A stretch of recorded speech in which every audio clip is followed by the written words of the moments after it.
Situasi ini terjadi 2 kali berturut-turut dan sebagainya, tentu bukan ilusi. Orang Jiuli dan tempel murid wajah muncul petunjuk warna panik. Apakah arai sihir? Ling Xuang bisik ia berspekulasi. Hulz menggeleng. Tidak, jika itu adalah arai yang ajaib pasti akan fluktuasi energi, tidak mungkin tidak menyadari. Di antara sisi lain dari jiwa bukan tanpa kelebihan, seperti persepsi energi jauh lebih sensitif daripada daging. Bahkan jika desain dari arai sihir maka dipastikan akan ada fluktuasi energi halus. Tapi kehadiran semua, kita belum melihat, spekulasi pertama kalinya ini hal itu dibantah. Itu sebabnya kita tidak bisa meninggalkan? Phoenix Lagu bertanya.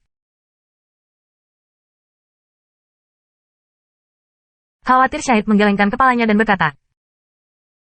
Mungkin berbagai sihir ini cara yang sangat cerdas, itu diatur dalam gelap.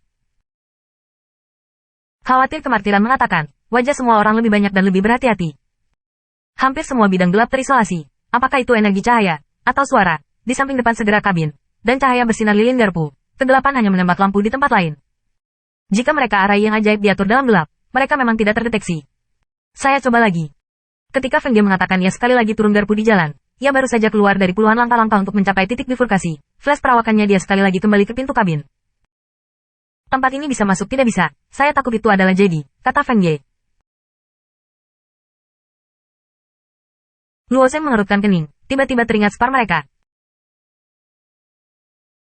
Seperti 9527 kata, sehingga lilin berharga di daerah gelap, tidak mungkin untuk menjaga terhadap semua yang tidak ingin mengambil rasa takut spar tidak begitu mudah. Semua dari spar juga kembali, Luo Zeng tiba-tiba mulai. Luo Zeng sebelumnya berdebat tentang kembalinya diusulkan ini. Setelah semua, 9527 juga mengatakan, lapangan gelap mampu menghasilkan yang luar biasa makhluk lilin. Tapi orang-orang tidak bersedia Luo Zeng juga tidak bersikeras. Sekarang kita semua tidak bisa meninggalkan keadaan pikiran secara alami yang berbeda. Bila Anda ingin menyelamatkan hidup Anda, semua yang berlebihan. Belum lagi saya tidak tahu spar tujuan ini. Jadi mereka bergantian kembali ke dalam kabin untuk mendapatkan bagian dari spar juga dibawa kembali ke rak toko. Setelah semua spar hanya menaruhnya kembali, orang banyak sekali lagi meninggalkan pintu ke garpu di jalan sepotong dari cincin Sumeru dalam. Hulz berjalan di depan, ia pertama kali pindah ke titik bifurkasi. Luo Zeng dan lain-lain pada saat pernapasan ini menjadi menebal, menatap gerakan Hulz. Jika ia kembali menghilang dari depan pintu sekarang, masalah ini benar-benar besar, mereka akan telah terperangkap di sini. Saya datang, Hulz melambaikan tangannya sejenak, suara tersembunyi di jejak sukacita. Hati setiap orang tiba-tiba diletakkan. Cepatlah. Benar-benar tidak boleh tinggal di sini, kata Luo Zeng, pemilik yang paling mengkhawatirkan adalah pondok kembali.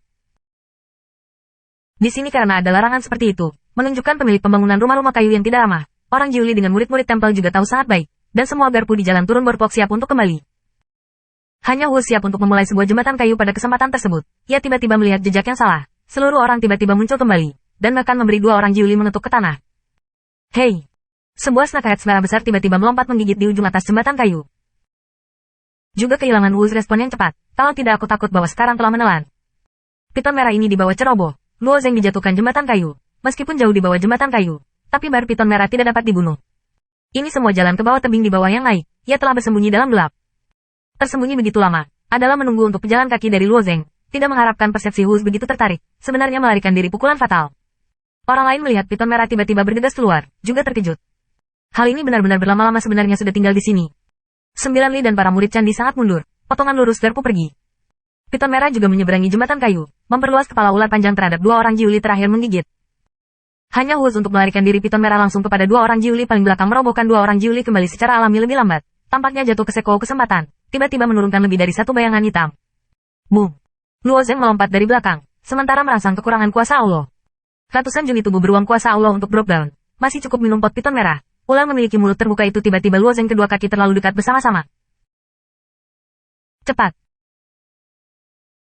Aku tidak akan berlangsung lama. Kata Luo Zeng bahwa 2 dari orang-orang Jiuli. Luo retribusi di jembatan kayu di piton merah bermain melawan ini. Meskipun tidak siap untuk mengambil keuntungan dari Luo Zeng menjatuhkan jembatan kayu. Tapi kekuatan piton merah sebenarnya di luar Luo Zeng. Hei. Bagaimana kita bisa membiarkan piton merah Luo Zeng menginjak kepalanya?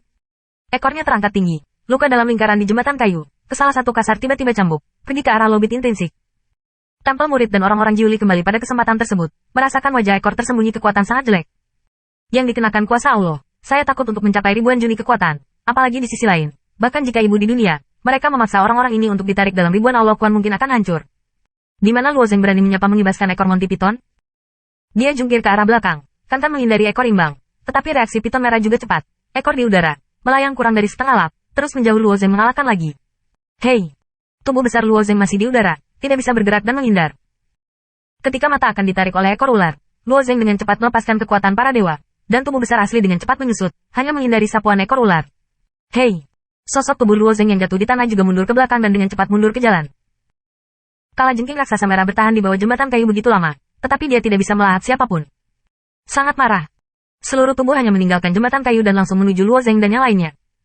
Luo Zeng dan rombongannya tidak memiliki tempat untuk menghindari, memanjat sepanjang jalan, satu persatu untuk berlari menuju rumah kayu. Tetapi pada saat ini, pemandangan aneh muncul. Ketika piton raksasa merah merangkak sampai ke titik percabangan Kushiro, kehidupan yang sulit berhenti, dan kepala ular besar itu berani mengguncang titik percabangan, dan tidak berani naik satu langkah lebih jauh. Hei! Dalam tangisan perang raksasa, bahkan ada sedikit ketakutan di dalamnya, dan seluruh tubuh ular mulai dengan lembut surut. Raksasa ini takut untuk datang. Itu penakut. Haha. Petik 2. Beberapa murid Tiangong melihat pemandangan ini dan berdiri di jalan berliku di atas dan tertawa. Saya dibuntuti oleh hal ini sepanjang jalan, dan saya hampir kehilangan hidup saya beberapa kali. Tentu saja, mereka senang melihat pemandangan ini. Dia berjongkok di samping dan berkata, jangan berani datang dan menjelaskan bahwa raksasa merah juga takut pada pemilik rumah kayu ini. Jika disimpan di bawah, tunggu sampai pemilik rumah kayu itu kembali. Apa kau dan aku